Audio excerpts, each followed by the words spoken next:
Shri Rahul Gandhi.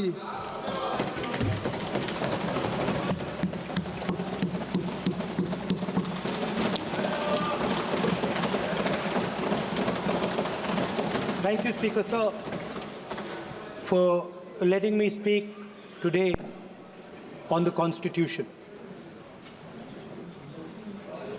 Speaker Sir,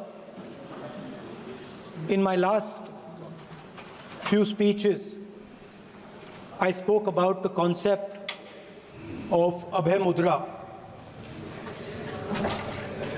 the concept of fearlessness, truth, and non-violence. And I showed the House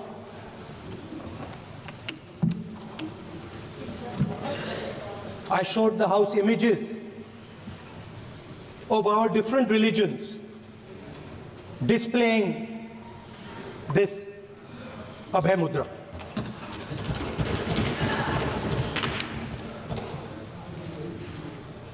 People call the Constitution the longest written Constitution in the world. But the Constitution contains a set of ideas from one philosophy of our nation, one central philosophical set of ideas of our nation. When we look at the Constitution and we open the Constitution, we can hear the voice and the ideas of Ambedkar, of Mahatma Gandhi, of Jawaharlal Nehru. But where did those ideas come from? Those ideas came from an old, profound tradition in this country. Those ideas came from Shiva, from Guru Nanak, from Basavana, from Buddha, from Mahavir, from Kabir, from a list of people. So when we speak of the Constitution and we show the Constitution, of course it is a document of modern India, but it could never have been written without ancient India and her ideas. So when we look at this Constitution, we remember this list of people, all different variations on the same idea. And in front of us stand the people who follow a very different philosophical tradition. And I want to start my speech by quoting what the supreme leader, not of the BJP, but of the modern interpretation of the ideas of the RSS has to say about the Constitution of India and about how he thinks India should be run. The worst thing about the Constitution, the worst thing about the Constitution of India is that there is nothing Indian about it. Manusmriti is that scripture which is most worshipable after Vedas for our Hindu nation, and from which our ancient times have become the basis of our culture, customs, thought, and practice. This book, for centuries, has codified the spiritual and divine march of our nation. Today, Manusmriti is law. These are the words of Savarkar. Mr. Savarkar has clearly stated in his writings that there is nothing Indian about our Constitution. He has clearly stated that the book India is run by should be superseded by this book. And this is what the fight is about. Now, it's nice that all of you are so-called defending the Constitution. But I want to ask you, do you stand by your leader's words? Do you support your leader's words? Because when you speak in Parliament about protecting the Constitution, you are ridiculing Savarkar, you are abusing Savarkar, you are defaming Savarkar. I'd like to quote also in Hindi. Bharat के संविधान के बारे में सबसे बुरी बात तो यह है कि इसमें कुछ भी भारतीय नहीं है। भारत के संविधान के बारे में सबसे बुरी बात तो यह है कि इसमें कुछ भी भारतीय नहीं है। यह आपके नेता ने कहा था, जिसकी आप पूजा करते हैं। Speaker sir, I described in my first speech the idea of a battle taking place. I described the Mahabharata, described Kurukshetra. There is a battle taking place today in India. And on this side are the defenders of the idea of the Constitution. And from each state we have one. If you ask us Tamil Nadu, we will tell you Periyar. If you ask us Karnataka, we will say Basavana. If you ask us Maharashtra, we will say Phule ji, Ambedkar ji. If you ask us Gujarat, we will say Mahatma Gandhi. आप speaker को You praise these people. You praise these people hesitatingly because you have to. But the truth is that you want India to be run the way it used to be run. जैसे हिंदुस्तान पहले चलाया जाता था, वैसे ही आप हिंदुस्तान को चलाना चाहते हो। मैं बता रहा हूं, आ रहा हूं। पेशेंस रखिए थोड़ी, इतना एक्साइटमेंट नहीं होना चाहिए। स्पीकर सर, जब मैं छोटा था दिल्ली में, स्पीकर सर, दिल्ली के चारों ओर जंगल हुआ करता था। जो आज यहां रहते हैं उनको ताज्जुब होगा कि एम्स के बिल्कुल बगल में जंगल शुरू होता था। जहां रेलवे म्यूजियम है वहां पे जंगल शुरू होता था। वैसे ही जंगल में, दोनों नॉर्थ और साउथ, वैसे ही जंगल में हजारों साल पहले एक युवा, 6-7 साल का युवा, हर रोज सुबह उठ के 4 बजे उठ के, एक बच्चा, वाह बहुत बढ़िया, एक बच्चा 4 बजे उठ के तपस्या करता था। हर रोज सुबह तपस्या, हाँ, हर रोज सुबह वो धनुष उठाकर तीर कमान चलाता था और घंटे उसने तपस्या की, सालों के लिए उसने तपस्या की।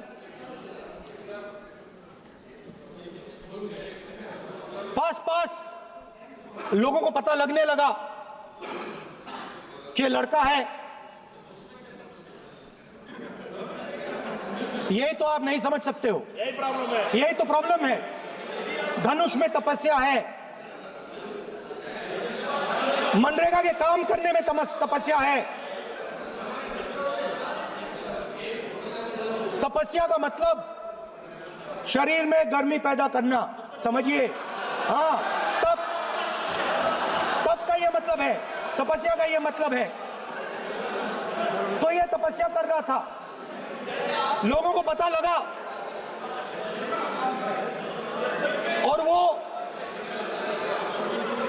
गुरु के पास गया।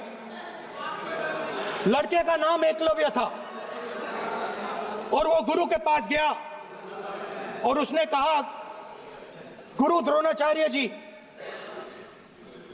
मैं सालों से धनुष चलाना सीख रहा हूं। मैंने अपनी पूरी शक्ति इसमें डाली है।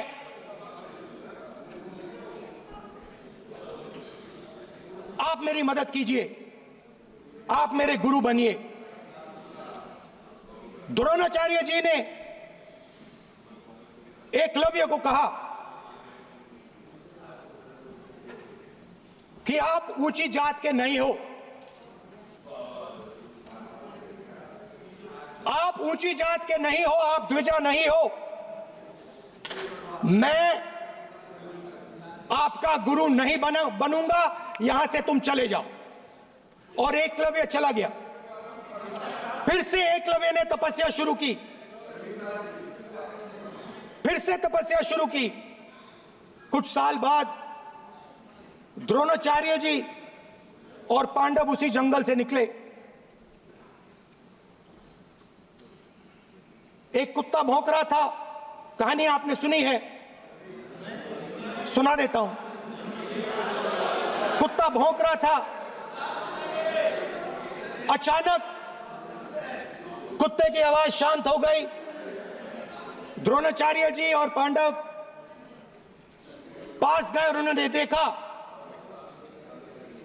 कि तीरों के जाल में कुत्ता फंसा हुआ था।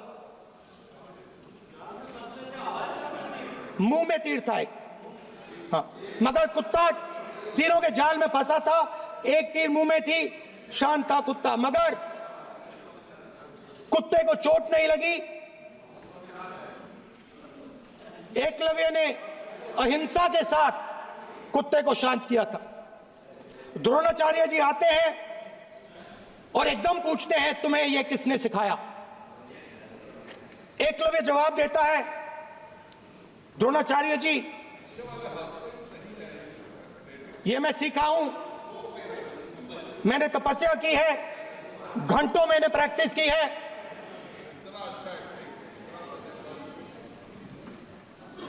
आपने मुझे गुरु बनने से मना किया था, तो मैंने एक मूर्ति,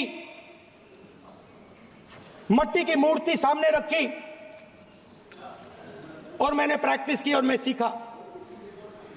द्रोणाचार्य जी खुश नहीं हुए। द्रोणाचार्य जी ने एकदम कहा, तुम्हें मुझे गुरु दक्षिणा देनी है। नहीं नहीं, ये आपकी स्टोरी है, ये आपकी स्टोरी है। मेरी स्टोरी है कि द्रोणाचार्य ने पूछा।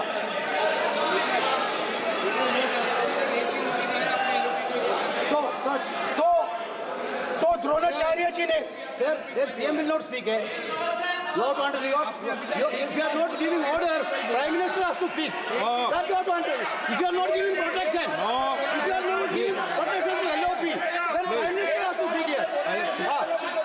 I will tell you. We will be very clear. ठीक है सर। माननीय सदस्य, आपको मैंने कई बार कहा, आप धमकी शब्दों में मत बोला करिए। एक मिनट जाती। द्रोणाचार्य जी ने, कार्य मंत्री बोले, कितने डिस्टर्बेंस कर रहे थे। द्रोणाचार्य जी ने कहा कि मुझे आप गुरु दक्षिणा दीजिए। मेरी स्पीच ले ली आपने। तो द्रोणाचार्य जी ने उनसे कहा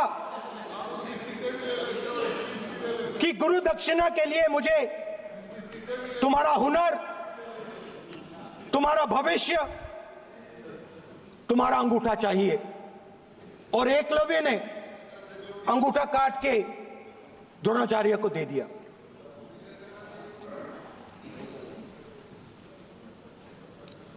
यह अभय मुद्रा है। इसमें कॉन्फिडेंस,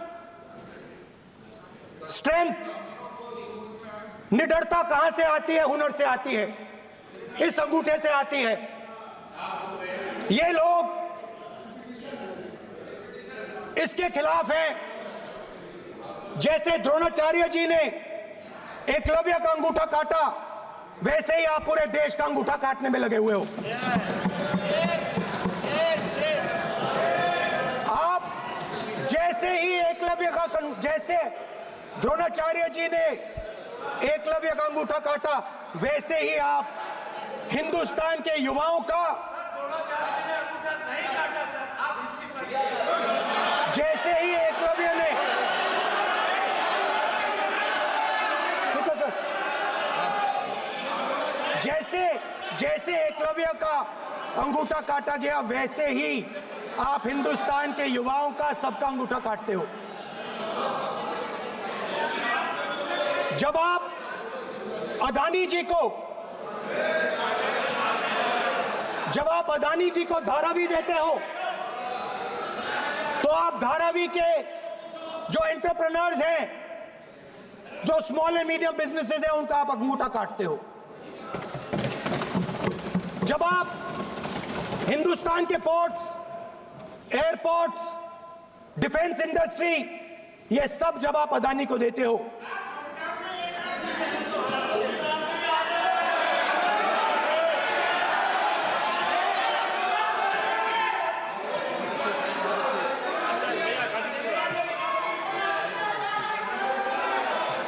हिंदुस्तान के सारे जो फेयर प्ले बिजनेसेस हैं, जो ईमानदारी से काम करते हैं, आप उन सब का अंगूठा काटते हो जब आप अदानी की मदद करते हो।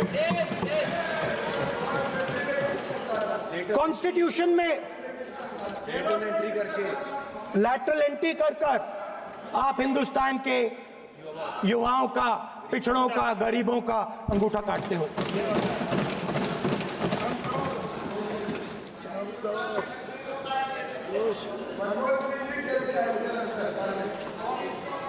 सर, स्पीकर सर, जैसे एकलव्य ने प्रैक्टिस की थी वैसे ही हिंदुस्तान के युवा सुबह उठकर 4 बजे उठकर अलग अलग एग्जाम्स की तैयारी करते हैं। आपने देखा होगा पहले हजारों युवा सुबह उठकर रनिंग करते थे, वेट ट्रेनिंग करते थे आर्मी में जाने के लिए। जब आपने अग्निवीर लागू किया तो आपने उन युवाओं की उंगली काटी। जब आप पेपर लीक कराते हो, 70 बार आपने पेपर लीक करवाया है, तब आप हिंदुस्तान के युवाओं के अंगूठा काटते हो।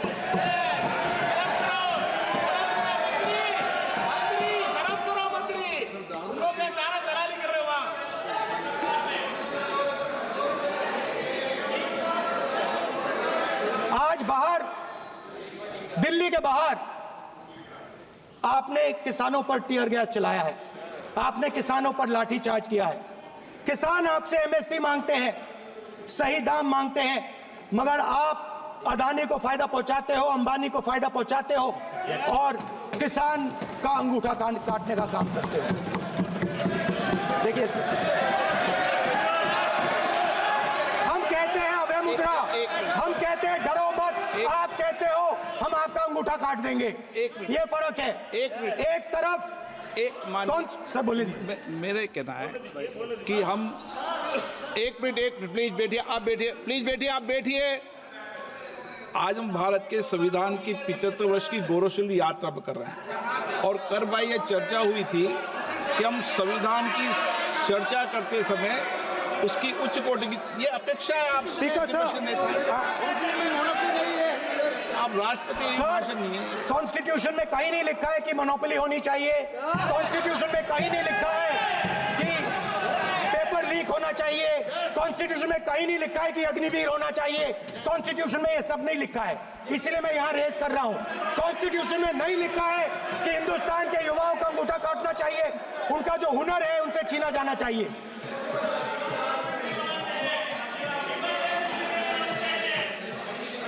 बैठे कर रहे हैं सर, 5 बजे अब भी बैठे करेंगे। अब कुछ नहीं बोलना है उस टाइम पे। 5 बजे देखिएगा, 5 बजे देखिएगा क्या करते हैं। स्पीकर सर, मिलेगा। मैं कुछ दिन पहले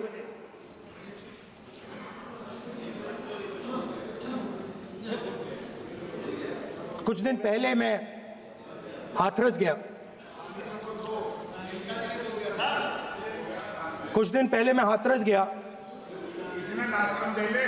हाथरस में 4 साल पहले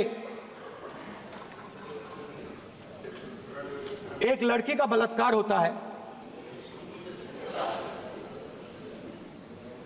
गैंग रेप होता है,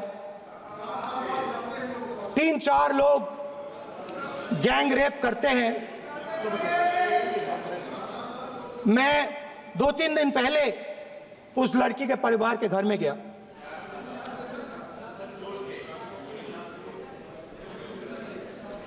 जिन्होंने गैंग रेप किया वो बाहर घूम रहे हैं और लड़की का परिवार अपने घर में बंद है। लड़की का परिवार बाहर नहीं जा सकता है। जो अपराधी हैं वो उनको रोज धमकाते हैं और वो बाहर घूमते हैं।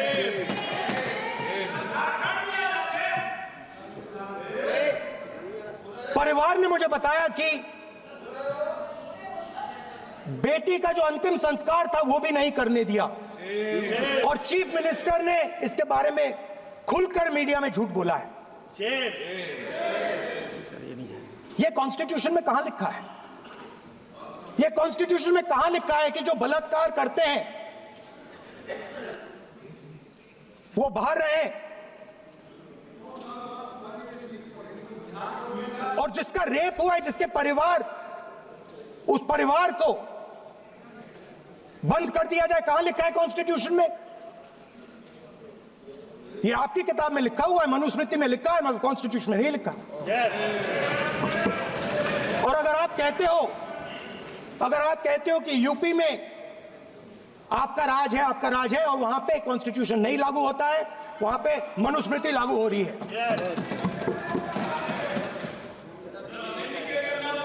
परिवार ने मुझे कहा कि यूपी की सरकार ने उन्हें वायदा किया था, कहा था कि हम आपका रिलोकेशन करेंगे, आपको कहीं और रहने की जमीन देंगे। आज तक 4 साल हो गए हैं, आज तक उनका रिलोकेशन नहीं किया गया है। और हर रोज उन्होंने मुझे फोटो दिखाई, वो बाहर निकलते हैं और जिन्होंने बलात्कार किया वो धमकाते हैं उनको। तो मैं इस हाउस में कहना चाहता हूं कि अंबेडकर जी के संविधान वाले लोग, इंडिया गठबंधन वाले लोग, हम सब मिलकर उस परिवार का रिलोकेशन हम करेंगे अगर आप नहीं करोगे तो। और हिंदुस्तान के हर गरीब व्यक्ति को हम ये कहना चाहते हैं, आपकी रक्षा कॉन्स्टिट्यूशन करता है और ये बीजेपी के लोग कॉन्स्टिट्यूशन पर 24 घंटा आक्रमण करते रहते हैं। कॉन्स्टिट्यूशन में लिखा है prohibition of discrimination on grounds of religion, race, caste, sex और place of birth. The state shall not discriminate against any citizen on grounds only of religion, race, caste, sex, place of birth or any of them. Some days back, youngsters from Sambal came to see me. Innocent people, they had done nothing. They were just, वो बस पास में थे, 5 लोगों को गोली मार के हत्या कर दी। ये कहां लिखा है कॉन्स्टिट्यूशन में? ये कहां लिखा है कॉन्स्टिट्यूशन में? तो लिखा है prohibition of discrimination of grounds of religion. और जहां भी आप जाते हो, एक धर्म को दूसरे धर्म से लड़ाते हो, नफरत फैलाते हो। कहां लिखा है कॉन्स्टिट्यूशन में? कहां लिखा है कॉन्स्टिट्यूशन में कि एक धर्म को दूसरे धर्म से लड़ाना है? कहां लिखा है कॉन्स्टिट्यूशन में कि दलित परिवार को बंद करके अंदर रखना है और उनके अपराधियों को बाहर घूमने देना है? कौन से कॉन्स्टिट्यूशन में लिखा है?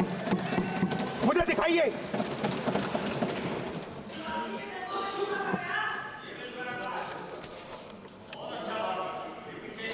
स्पीकर सर, हमने, हमारी जो विचारधारा है, इंडिया गठबंधन की विचारधारा है, वो देश में कॉन्स्टिट्यूशन लाई है। हम सब मिलकर कॉन्स्टिट्यूशन की रक्षा करते हैं। अंबेडकर जी ने कहा था,